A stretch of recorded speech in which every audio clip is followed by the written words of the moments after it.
அனைவருக்கும் வணக்கம். இலங்கையின் முதல் தர செய்தி வழங்குனர் நியூஸ் ஃபர்ஸ்டின் வீக்கெண்ட் இரவு 10:30 பிரதான செய்தியில் உங்களோடு நான் வனிதா பரமேஸ்வரன். விரிவான செய்திகளுக்கு முன்னதாக முதலில் இன்றைய தலைப்புச் செய்திகள்.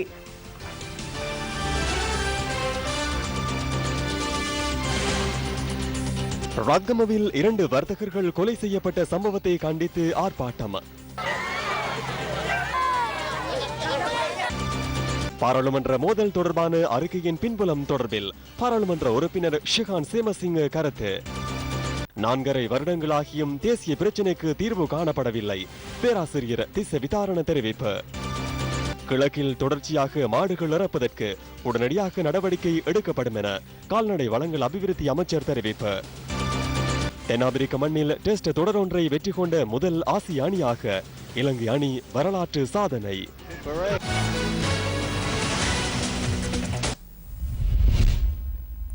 இனி விரிவான செய்திகள். தென்னாப்பிரிக்க மண்ணில் டெஸ்ட் தொடரொன்றை வெற்றி கொண்ட முதல் ஆசிய அணியாக இலங்கை அணி வரலாற்று சாதனை படைத்தது. தென்னாப்பிரிக்காவுக்கு எதிரான 2வது டெஸ்ட் போட்டியில் 8 விக்கெட்டுகளால் வெற்றியீட்டியதன் ஊடாக இலங்கை அணி இந்த சிறப்பை பெற்றது.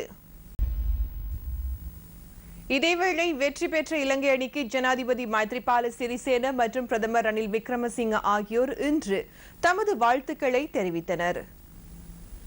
தென்னாப்பிரிக்காவை அதன் சொந்த மண்ணில் வீழ்த்திய அணியாக இலங்கை அணி பதிவானமைக்கு வாழ்த்து கூறுவதாக ஜனாதிபதி மைத்ரிபால சிறிசேன தெரிவித்துள்ளார். ஜனாதிபதி ஊடக பிரிவின் அறிக்கையில் இந்த விடயம் குறிப்பிடப்பட்டுள்ளது. டெஸ்ட் கிரிக்கெட் வரலாற்றில் புதிய மைல்கல்லை எட்டிய இலங்கை அணிக்கும் தலைவர் திமுத் கருணாரத்ன உள்ளிட்ட அனைத்து வீரர்களுக்கும் ஜனாதிபதி நன்றி தெரிவித்துள்ளார். மீண்டும் புதிய உத்வேகத்துடன் முன்னோக்கி பயணிப்பதற்கான ஆளுமை இலங்கை அணி வீரர்களுக்கு கிட்டுவதற்கு பிரார்த்திப்பதாகவும் ஜனாதிபதி மைத்ரிபால சிறிசேன குறிப்பிட்டுள்ளார். இலங்கை அணி 2வது டெஸ்ட் போட்டியிலும் வெற்றியீட்டியுள்ளதாக இன்று நற்செய்தி ஒன்று எனக்கு கிடைத்தது. 2 டெஸ்ட் போட்டிகளிலும் வெற்றியீட்டிய இலங்கை அணிக்கு வாழ்த்து கூறுகின்றேன். கடந்த காலங்களில் இலங்கை அணி தோல்வியடைந்தமையால் அதிகம் விமர்சனத்துக்குள்ளானது. அரின் பெர்னாண்டோவுக்கு கிரிக்கெட்டை ஒப்படைத்து அரசியலை அதில் முழுமையாக அகற்றுமாறு கூறினேன். எமது அணிக்கு இத்தருணத்தில் வாழ்த்து கூறுகின்றேன். எனினும் நான் பிரதமராக நீடிக்கும் பொழுதே கிரிக்கெட் வீழ்ச்சி அடைந்தது. எனினும் தற்போது மீள் எழுச்சி பெற்றுள்ளது. முன்னோக்கி செல்வோம்.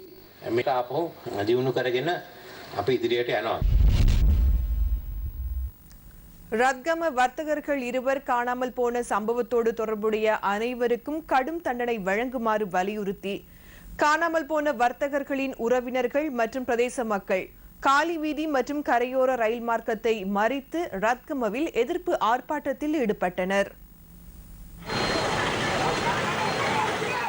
வர்த்தகர்கள் 2 காணாமல் போன சம்பவத்துடன் தொடர்புடைய அனைவர் மீதும் சட்ட நடவடிக்கை எடுக்கப்பட வேண்டும் என காலி வீதியின் ரத்கம சந்தையில் இன்று காலை 9:20 அளவில் கூடியவர்கள் வேண்டுகோள் விடுத்தனர்.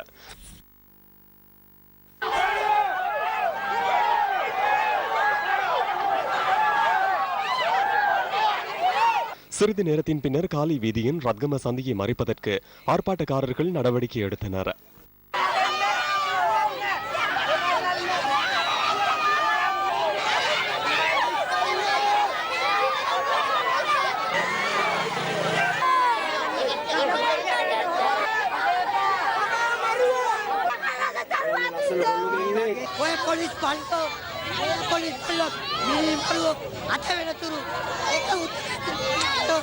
இதுவா போலீசாரின் சேவை? முடிந்தால் ராணுவத்திடம் நிர்வாகத்தை வழங்குங்கள். ஜனாதிபதி மற்றும் பிரதமரை இந்த பக்கம் வாருங்கள். இவ்வாறு துன்பம் அளிக்க வேண்டாம். பாடசாலைக்கு மேலிருந்து குதிக்க இந்த பிள்ளை முயன்றுள்ளது. சிரமத்திற்கு மத்தியில் பிள்ளை காப்பாற்றப்பட்டது. எனது அப்பாவையும் மஞ்சு மாமாவையும் விரைவில் கண்டுபிடித்து தாருங்கள். தந்தையின்றி எம்மால் இருக்க முடியாது. காலி வீதியை மறைத்து இவ்வாறு ஆர்ப்பாட்டம் முன்னெடுக்கப்பட்ட போது அங்கிருந்து 50 மீட்டர் தூரத்தில் உள்ள ரத்கம துடங்குட வீதியின் ரயில் குறுக்கு வீதிக்கு அருகில் கரையோர ரயில் மார்க்கத்தை மறைத்து மற்றொரு குழுவினர் நண்பகல் 12 மணி அளவில் எதிர்ப்பு நடவடிக்கையில் ஈடுபட்டனர். இதனால் ரஜின ரயில் மற்றும் மாத்திரையிலிருந்து கண்டி நோக்கி பயணித்த ரயில் ஆகியன சுமார் 1 மணித்தியாலம் ரத்கம மற்றும் ககவ ரயில் நிலையங்களில் நிறுத்தி வைக்கப்பட்டிருந்தன.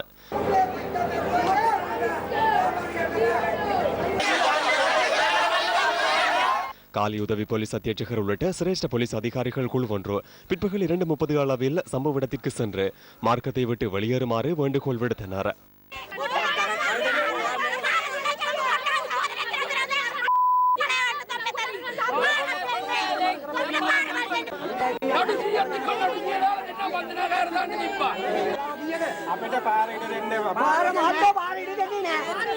எனினும் ஆர்ப்பாட்டக்காரர்கள் தொடர்ந்தும் எதிர்ப்பில் ஈடுபட்டனர்.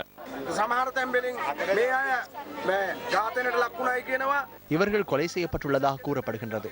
இனந்தெரியாத சிலர் வீட்டிற்கு சென்று இவர்கள் உயிருடன் இருப்பதாகவும் கருவாடு வாடியில் இருப்பதாகவும் பணம் வழங்குமாறும் கேட்டுள்ளனர். இங்கு பாரிய பிரச்சனை ஒன்று காணப்படுகிறது.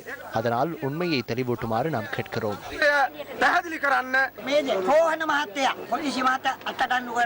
ரோஹணவை கைது செய்யுங்கள். எமது இறைச்சி கடையிலிருந்து மீன் மற்றும் இறைச்சிகளை கொள்வனவு செய்வார். 10-15 கிலோ வாங்குவார். அவ்வாறு செயற்பட்ட ஒருவரே ரோஹண.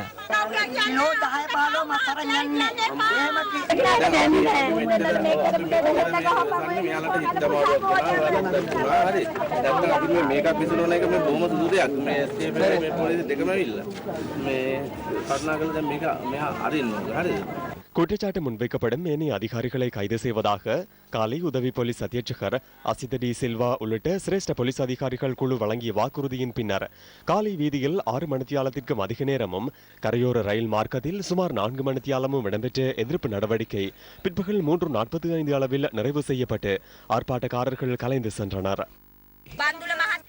பந்துல கைது செய்யப்பட்டார் என நாளை தொலைக்காட்சிகளில் வர வேண்டும். இல்லாவிட்டால் நாம் இவ்வாறே வீதியை மறித்து ஆர்ப்பாட்டத்தை நடத்துவோம். இவர்கள் இல்லாமல் நாம் எவ்வாறு முன்னோக்கி செல்வது? மனவேதனையிலேயே நாம் இவ்வாறு நடந்து கொள்கின்றோம். ரத்கமவில் 2 கடத்திச் செல்லப்பட்டு கொலை செய்யப்பட்ட சம்பவம் தொடர்பில் குற்றப்புலனாய்வு திணைக்களத்தினால் நேற்று முன்தினம் உப போலீஸ் இன்ஸ்பெக்டர் மதுசங்க கைது செய்யப்பட்டார். தென்மாகாண விசேட விசாரணை பிரிவில் கடமையாற்றிய அதிகாரி. இந்த அதிகாரி இன்று காலை நீதவான் நீதிமன்றத்தில் ஆஜர்படுத்தப்பட்ட போது பிப்ரவரி 27ஆம் தேதி வரை விளக்கமறியலில் வைக்கப்பட்டுள்ளார். மாத்தரை தெவினுவர வெள்ளமடம எனப்படும் பகுதியில் வீடொன்றின் பின்பக்கமாக குழிக்குள் மறைத்து வைக்கப்பட்டிருந்த எரிக்கப்பட்ட ஆடைகளை இன்று குற்றப்புலனாய்வு பிரிவினர் கண்டுபிடித்தனர். நிஷாந்த சில்வா எனப்படும் போலீஸ் பரிசோதகர் இதற்கு முன்னர் கைது செய்யப்பட்டிருந்தார். அவர் தற்போது விளக்கமறியலில் வைக்கப்பட்டுள்ளார். நிஷாந்த சில்வா என்பவர் அந்த வீட்டில் அறையொன்றில் தற்காலிகமாக வசித்து வந்தமை தெரிய வந்துள்ளது. இவை கொலையுண்டவர்களுடையதாக இருக்கலாம் என குற்றப்புலனாய்வு பிரிவினர் சந்தேகிக்கின்றனர். விசாரணைகள் ஆரம்பிக்கப்பட்டதுடன் தென்மாகாணத்திற்கு பொறுப்பான சிரேஷ்ட பிரதி போலீஸ் மாதிபர் ரவி விஜயகுணவர்தன மற்றும் தென்மாகாண விசேட விசாரணை பிரிவின் 15 போலீஸ் உத்தியோகத்தர்களை இடமாற்றுவதற்கு போலீஸ் தலைமையகம் நடவடிக்கை எடுத்தது. எனினும் இடமாற்றம் வழங்கப்பட்ட 15 போலீஸ் உத்தியோகத்தர்களில் 5 பேர் இதுவரையில் சேவைக்கு சமூகம் அளிக்கவில்லை. அவர்கள் தொடர்பில் தற்போது விசாரணைகள் ஆரம்பிக்கப்பட்டுள்ளதாக போலீசார் கூறினர். இந்த சம்பவம் தொடர்பான அறிக்கையொன்றை தேசிய போலீஸ் ஆணைக்குழு கோரியுள்ளதுடன் மனித உரிமைகள் ஆணைக்குழு விரிவான விசாரணை ஒன்றை ஆரம்பித்துள்ளது.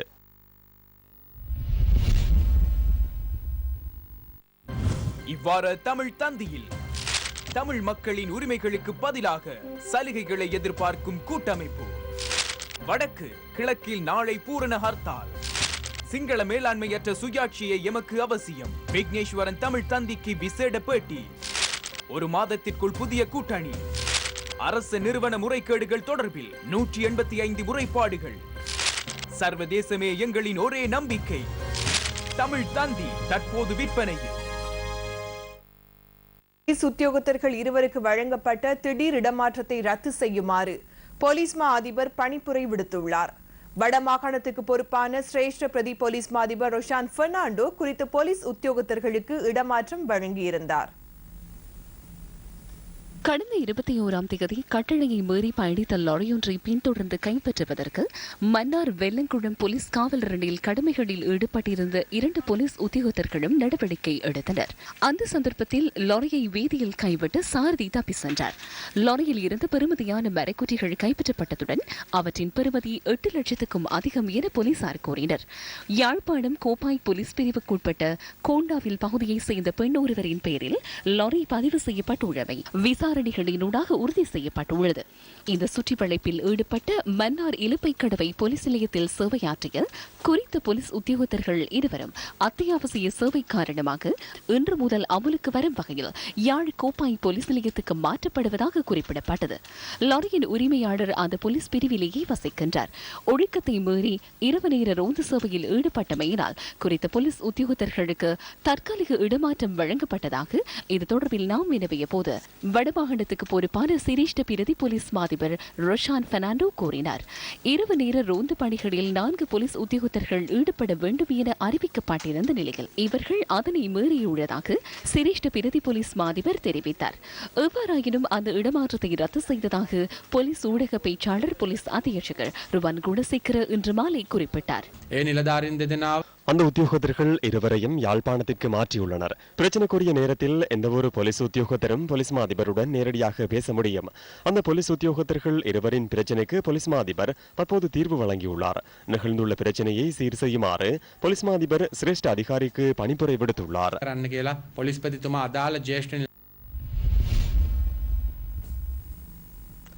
கடந்த ஆண்டு நவம்பர் மாதம் பாராளுமன்றத்தில் இடம்பெற்ற மோதல் குறித்து முன்வைக்கப்பட்ட அறிக்கை தொடர்பில் அரசியல் மேடைகளில் கருத்துக்கள் தெரிவிக்கப்பட்டன.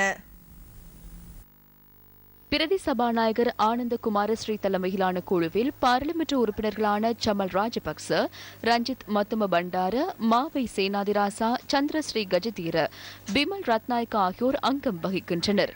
எனினும் ஐக்கிய மக்கள் சுதந்திர கூட்டமைப்பினை பிரதிநிதித்துவப்படுத்தும் பாராளுமன்ற உறுப்பினர்களான சமல் ராஜபக்ச மற்றும் சந்திரஸ்ரீ கஜதீர ஆகியோர் குழு ஆரம்பிக்கப்பட்டதிலிருந்து கலந்து கொள்ளவில்லை.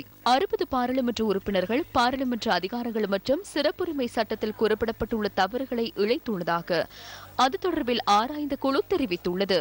குழுவின் அறிக்கைக்கு அமைய நடவடிக்கைகள் எடுக்குமாறு பரிந்துரைக்கப்பட்டுள்ள பாராளுமன்ற உறுப்பினர்களில் 55 பேர் ஐக்கிய மக்கள் சுதந்திர கூட்டமைப்பை பிரதிநிதித்துவப்படுத்துவதுடன் 4 ஐக்கிய தேசிய கட்சியை பிரதிநிதித்துவப்படுத்துவதுடன் மக்கள் விடுதலை முன்னணியின் பாராளுமன்ற உறுப்பினர் ஒருவரும் உள்ளடங்குகின்றார். இந்த பாராளுமன்ற உறுப்பினர்களுக்கு எதிராக 77வது நிலையற் கட்டளைகளுக்கு அமைய நடவடிக்கை எடுக்க வேண்டும் என குழு பரிந்துரைத்துள்ளது. 2 தொடக்கம் 4 வாரங்களுக்கு பாராளுமன்ற உறுப்பினர்களின் பாராளுமன்ற சேவையை இடைநிறுத்த தேவையான விடயங்கள் இந்த நிலையற் கட்டளைகளுக்குள் காணப்படுகின்றன. பாராளுமன்ற உறுப்பினர்கள் பலருடைய பெயர் குறிப்பிடப்பட்டுள்ளது. ஒவ்வொருவருக்கு அச்சுறுத்தல் விடுக்கப்பட்டமை தொடர்பில் அது தொடர்பில் எடுக்க வேண்டிய நடவடிக்கை குறித்து பாராளுமன்றத்தில் தீர்மானிக்க வேண்டி ஏற்பட்டுள்ளது. சமாதானமாக கலந்துரையாட வேண்டும். அதனை செய்யாவிட்டால் நாட்டில் மோசமான நிலைமை ஏற்படும்.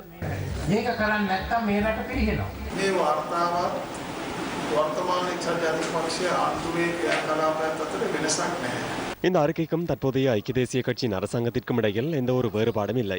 இது இரண்டுமே பக்கச்சார்பானது. பாராளுமன்றத்திற்கு செல்ல தடை விதித்து தேசிய அரசாங்கம் தொடர்பான பிரேரணை உள்ளிட்ட மேலும் சில கட்டளை சட்டங்களை நிறைவேற்றுவதற்கான முயற்சியா என்ற நியாயமான சந்தேகம் ஒன்று நமக்கு உள்ளது. தண்டனைகளை பிரேரிக்கும் போது சபாநாயகருக்கும் நிச்சயமாக தண்டனை வழங்கப்பட வேண்டும். ஏனெனில் பாராளுமன்றத்தில் குழப்பம் ஏற்படும் வகையில் அவர் வேண்டுமென்றே செயற்பட்டார்.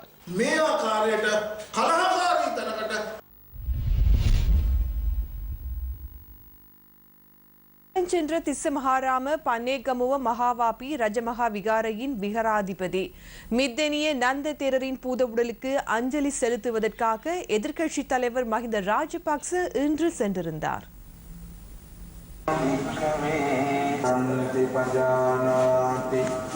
இதனிடையே ஊடகவியலாளர்கள் எழுப்பிய கேள்விகளுக்கும் அவர் பதில் வழங்கினார்.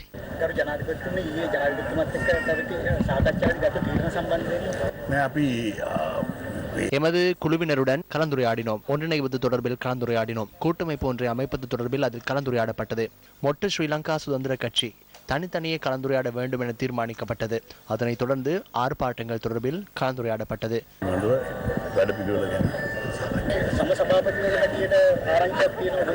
அது தொடர்பில் கொள்கைகள் வகுக்கப்படவில்லை.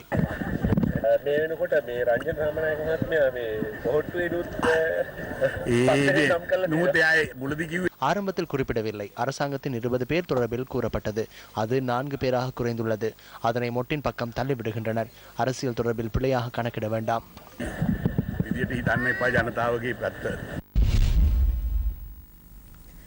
இதேவேளை பாராளுமன்றத்தில் உறுப்பினர்களுக்கு மேற்கொள்ளப்பட்ட போதைப்பொருள் குற்றச்சாட்டு குறித்து ஐக்கிய தேசிய கட்சியின் பாராளுமன்ற உறுப்பினர் SM மரிக்கார் கொழும்பில் இன்று ஊடகவியலாளர் சந்திப்பின் போது கருத்து தெரிவித்தார். ரஞ்சன் அவ்வாறு தெரிவித்ததானது பொறுப்பில்லாத ஒரு விடயம். அவருக்கு அது தொடர்பில் பெயரிட முடியுமா இருக்க வேண்டும். அவர் அவ்வாறு அதனை ஒப்புவிப்பாராயின் அவர்களுக்கு எதிராக விசாரணைகள் முன்னெடுக்கப்பட்டு தண்டனை வழங்கப்பட வேண்டும்.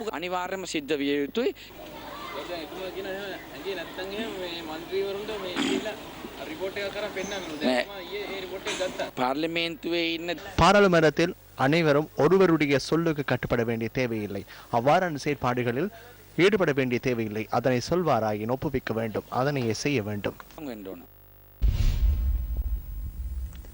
செமட்ட செவன மீளெழுச்சி உதாகமான வேலை திட்டத்தின் கீழ் நிர்மாணிக்கப்பட்ட 168வது மாதிரி கிராமம் இன்று மக்கள் பாவனைக்கு கையளிக்கப்பட்டுள்ளது.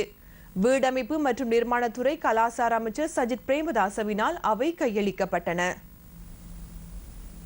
ஹம்பாந்தோட்டை மாவட்டத்தின் அங்குணுகொல பலச கந்தக்கிட்டிய பிரதேசத்தில் நிர்மாணிக்கப்பட்ட இந்த கிராமம் சிறிபெனனத்த கம என பெயரிடப்பட்டுள்ளது.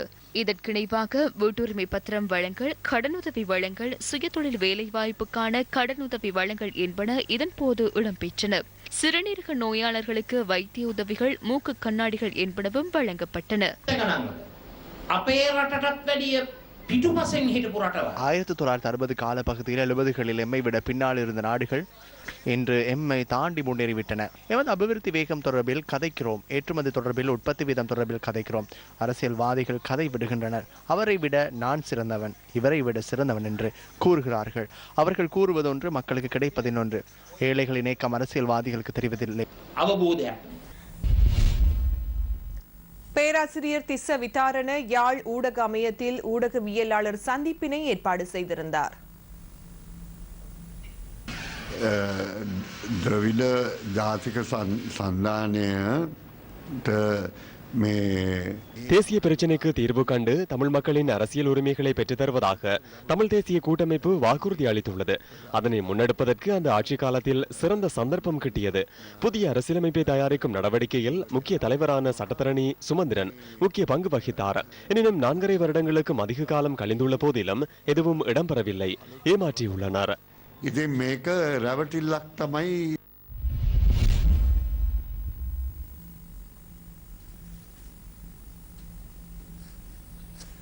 காணாமல் ஆக்கப்பட்டோரின் உறவினர்கள் மன்னாரில் இன்று ஊடக சந்திப்பினை ஏற்பாடு செய்திருந்தனர். தாமதமா போக சந்தேகம் தானேன்னு சொன்னா எல்லாரும் சொல்லினா ரத்தம் உண்டு சதை உண்டுன்னு சொல்லி, ஆனா அந்த பரிசோதனையில நான் கேட்க நினைக்கிறேன்னு சொன்னா எலும்புகளும் சிங்கள எலும்பு தமிழ் எலும்பு அண்டு விளங்கும் போது இருக்கே இல்லை என்று சொன்னா அப்படி இருக்கிறபடியா தான் இது காலவாசங்களுக்கு தந்து கொண்டே இருக்கிறேன். போன புதன்கிழமை அதுக்கு தீர்வு தாரன்னு சொல்லி நாங்களெல்லாம் கோட்ஸுக்கு போயிருந்தோம். ஆனா கால அவகாசம் மாறியும் கேட்டிருக்கணும். இப்ப இன்னும் எவ்வளவு காலம் கேட்பினோம்னு தெரியாம இருக்குது. அதுக்குள்ள தோண்ட வந்து கொண்டே இருக்குது. ஆனா அது எங்கட உறவுகள் இதுக்கு கெதியா ஒரு தீர்வொண்டுவியல் சொல்ல வேணும். என்ன சொன்னா காலங்கள் கடந்து கொண்டு போயக்குள்ள அது மலைக்கடிக்கப்படுற மாதிரி இருக்கு.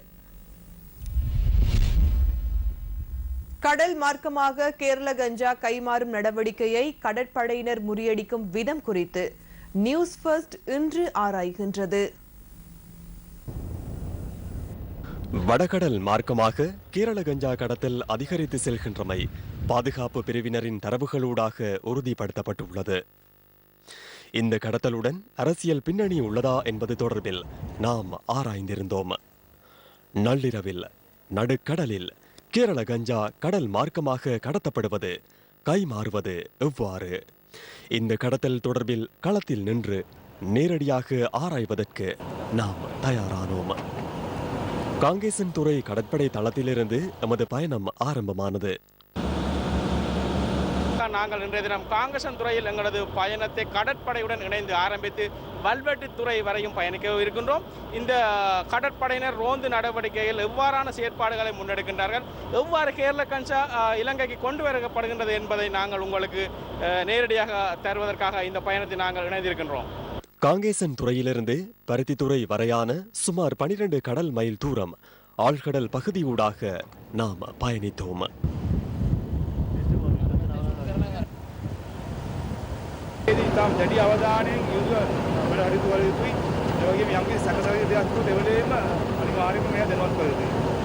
கடல் வழியூடான போதைப்பொருள் கடத்தலை கட்டுப்படுத்துவதற்கு கடற்படையினர் இவ்வாறான நடவடிக்கைகளில் நாளாந்தம் ஈடுபடுகின்றனர். ட்ரேடர் தொழில்நுட்பத்தை பயன்படுத்தி சுமார் 5 கடல் மைல் தூரத்திற்கு அப்பால் உள்ள படகை கடற்படையினர் மிக துல்லியமாக அவதானிக்கின்றனர். இதனை விட கடல் மார்க்கமான கடத்தல்களை முறியடிப்பதற்கு கடற்படையினர் அதிநவீன தொழில்நுட்பங்களை பயன்படுத்துகின்றனர். எனினும் அவற்றை வெளிப்படுத்துவது கடத்தல்காரர்களுக்கு சாதகமாக அமையும் என்பதனால் அவற்றை நாம் ஒளிபரப்புவதை தவிர்க்கின்றோம்.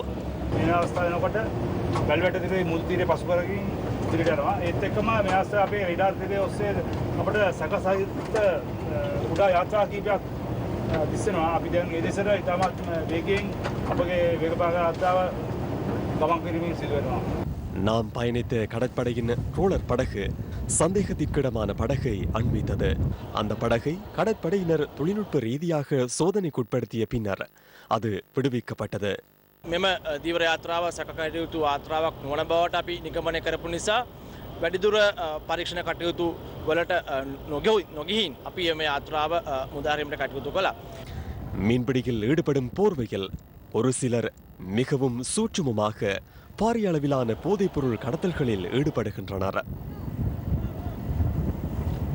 இதனால் வாழ்வாதாரத்திற்காக மீன்பிடியில் ஈடுபடும் மீனவர்கள் எதிர்கொள்ளும் இன்னல் தவிர்க்க முடியாததாய் தொடர்கிறது.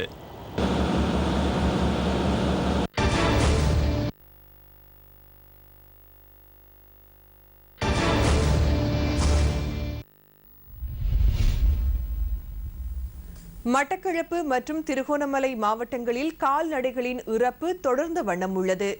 இனம் தெரியாத நோய் தொற்று காரணமாக கால்நடைகள் இறப்பதாக கால்நடை வளங்கள் அபிவிருத்தி அமைச்சர் ஹரிசன் தெரிவித்துள்ளார். திருகோணமலை மாவட்டத்தில் மாத்திரம் சுமார் 4000 மாடுகள் உயிரிழந்துள்ளது. கிண்ணியா பிரதேச செயலகத்திற்குட்பட்ட கண்டல்காடு, கிரான் உள்ளிட்ட பகுதிகளில் அதிகளவான மாடுகள் இறந்துள்ளன. குறித்த பகுதியில் மேய்ச்சல் தர இன்மையினால் மாடுகள் விவசாய நிலங்களுக்குள் செல்வதால் மாடுகள் சித்திரவதைக்குள்ளாகுவதாக பண்ணையாளர்கள் தெரிவிக்கின்றனர். முன்னாள் பல அமைச்சர்கள் மற்றும் தற்போதைய அமைச்சர்கள் இருந்தும் தாங்களுக்குள்ளே வாதங்களும் பிரதிவாதங்களும் தான் நடைபெறுகிறதே ஒழிய தாங்களால் எந்த ஒரு நடவடிக்கையும் எடுக்கவில்லை. மாடுகள் செத்துக்கிட்டு இந்த புதைச்சிடத்துக்கு உரிய வாய்ப்பாக இந்த பிரதேச சபையில் செஞ்சு தரணும். அதுக்கு கூட எங்கள்கிட்ட காசு இல்லை. மேய்ச்சல் தடம் இல்லாததால தான் இவ்வளோ பிரச்சனையும் வருது. ரம்புள்ளை பகுதியில் வாய் மற்றும் கால் நோயினால் மாடுகள் இறக்கின்றன. இதனை கட்டுப்படுத்துவதற்கு நடவடிக்கைகளை மேற்கொண்டு வருகின்றோம். மாடுகளை வேறு பிரதேசங்களுக்கு கொண்டு செல்வது மற்றும் இறைச்சிக்காக மாடுகள் அறுக்கப்படுவதை நீதிமன்ற உத்தரவினூடாக தடுத்து நிறுத்தியுள்ளோம். மோதூர், கிண்ணியா, மன்னார் போன்ற பகுதிகளில் மாடுகள் மற்றும் மாடுகளுக்கு கண்டுபிடிக்க முடியாத நோய் தொற்று ஏற்பட்டுள்ளது. அது தொடர்பில் விசாரணைகளை மேற்கொண்டு வருகின்றோம். அறிக்கை கிடைக்கும் பட்சத்தில் உடனடியாக நடவடிக்கை எடுப்போம்.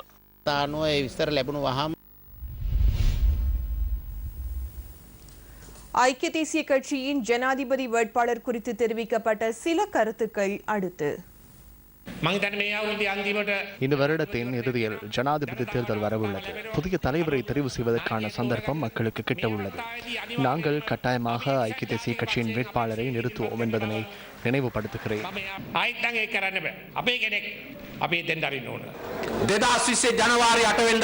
2020 ஜனவரி 8ஆம் தேதிக்கு முன்னால் புதிய ஜனாதிபதி ஒருவர் வர வேண்டும்.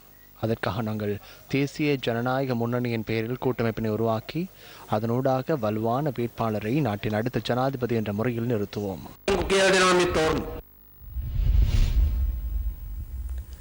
ஓட்டமாவடி அஸ்ஸஹ்ரா அரபு கல்லூரியின் 3வது பட்டமளிப்பு விழா இன்று நடைபெற்றது.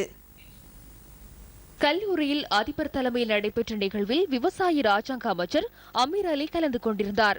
195 மாணவிகளுக்கு பட்டமளிக்கப்பட்டதுடன் கல்லூரியின் 20வது ஆண்டு நிறைவை முன்னிட்டு நூல் வெளியிட்டு வைக்கப்பட்டது. ஓட்டமாவடி தேசிய பாடசாலை மைதானத்தில் இந்த நிகழ்வுகள் இடம்பெற்றன.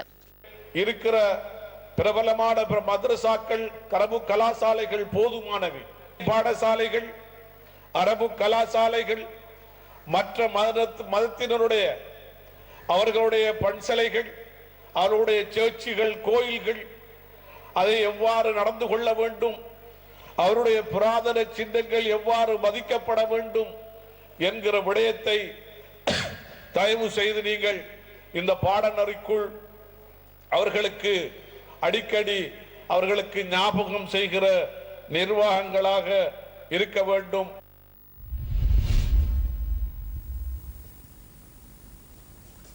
மட்டக்களப்பு மாவட்டத்தில் புதிதாக நிர்மாணிக்கப்பட உள்ள தபால் நிர்வாக கட்டிட தொகுதிக்கான அடிக்கல் இன்று நாட்டப்பட்டது. தபால் சேவைகள் அமைச்சின் 350 மில்லியன் ரூபாய் செலவில் புதிய தபால் நிர்வாக கட்டட தொகுதி மட்டக்களப்பில் நிர்மாணிக்கப்பட உள்ளது. இந்நிகழ்வில் தபால் சேவைகள் மற்றும் முஸ்லிம் சமய அலுவல்கள் அமைச்சர் AHM ஹலீம் உள்ளிட்ட அரசியல்வாதிகள் சிலர் கலந்து கொண்டிருந்தனர். மட்டக்களப்பு மாவட்டத்திலே நாங்கள் ஐக்கிய தேசிய கட்சியின் நபர்கள் என்று காட்டிக்கொண்டு சிலர் இருந்தார்கள்.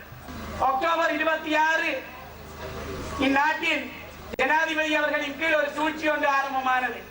அந்த சூழ்ச்சி ஆரம்பமானதும் அவர்கள் பச்சை சேட்டு அடிக்கடி போடுபவர்கள் நீலச்சேட்டை கைப்பதற்கு கொடுத்து விட்டார்கள். ஏனென்றால் திடீரென ராஜபக்சே வந்துவிட்டால் உடனே நீலச்சேட்டை போட்டு உங்களது அமைப்பாளராக நாங்கள் வருகிறோம் என்று மாறுவதற்கு. கேப்பாப்பிலவில் நில விடுவிப்பு போராட்டத்தில் ஈடுபட்டு வரும் மக்கள் இன்று ஊடக சந்திப்பினை ஏற்பாடு செய்திருந்தனர். கேப்பாவலா பூர்வீக மக்களாகிய நாம் இன்று 724 நாட்களாக எங்களுடைய பூர்வீக வாழ்விடம் கோரி தொடர் போராட்டத்தில் ஈடுபட்டு வருகின்றோம். அவர் ஆளுநருடைய முன்னிலையிலே எங்களுடைய கையிலே கிடைக்கப்பெற்ற காணி அத்தாட்சி பத்திரங்களையும் வரைபடங்களையும் அவர்களை காண்பித்ததோடு அரசாங்க அதிபர் எங்களுக்கு 104 குடும்பங்களுக்கு 171 ஏக்கர் காணி விடுபட வேண்டிய நிலை உள்ளது. இருந்தும் அரசாங்க அதிபர் தன்னுடைய காணி இதன்படி மக்களுடைய இதன்படி 56 பேருக்கு 59.5 ஏக்கர் காணி விடுபட இருக்கின்றது என்ற அறிக்கையினை அங்கே கையெழுத்திருந்தார். அந்தவும் வேதனைக்குரிய விடயம் என்னவென்று சொன்னால் அவர் அந்த நிலையிலே எங்களை இப்படியே ஒரு அத்தாட்சி பத்திரம் இல்லாமல் நாங்கள் வெறுமனே சும்மா இதுல இருந்து போராடுறோம் என்று சொல்லுவாறு விட்ட செய்தி எங்களை ஒரு பலவீனப்படுத்தி எங்களுடைய மிகுந்த வேதனையுடன் கூறுகின்றேன். தீபச்செல்வன் எழுதிய நடுகள் நூல் அறிமுக விழா கிளிநொச்சியில் இன்று இடம்பெற்றது. கிளிநொச்சி கரைச்சி பிரதேச சபை கேட்போர் கூடத்தில் நூல் வெளியீட்டு விழா நடைபெற்றது. பாராளுமன்ற உறுப்பினர் சிவஞானம் ஸ்ரீதரன் உள்ளிட்ட பலர் இதில் கலந்து கொண்டிருந்தனர். 16 புத்தகங்கள் இதுவரை வெளிவந்திருக்கின்றன. எந்த ஒரு புத்தக வெளியீட்டையும் நான் ஒரு சடங்காக மேற்கொள்வது கிடையாது. இந்த மண்ணை பற்றிய கதை இந்த மண்ணிலேயே வெளியிடப்பட வேண்டும், அறிமுகம் செய்து வைக்கப்பட வேண்டும் என்று இந்த நிகழ்வு ஏற்பாடு செய்யப்பட்டிருக்கின்றது. ஈழத்தினுடைய ஒவ்வொரு மனிதர்களினுடைய கதையாக இருக்கும். இந்த நடுகளில் வரக்கூடிய ஏதோ ஒரு பாத்திரமாக நிச்சயமாக நீங்கள் இருப்பீர்கள். எங்களுடைய இருப்பை பற்றி, எங்களுடைய அடையாளத்தை பற்றி நாங்கள் பேச வேண்டியது, எழுத வேண்டியது, செயற்பட வேண்டியது மிக மிக அவசியமானது. இத்துடன் நியூஸ் ஃபர்ஸ்டின் இன்றைய நாளுக்கான அனைத்து செய்திகளும் நிறைவு பெறுகின்றன. மேலதிக செய்திகளை நாளை எதிர்பாருங்கள். வணக்கம்.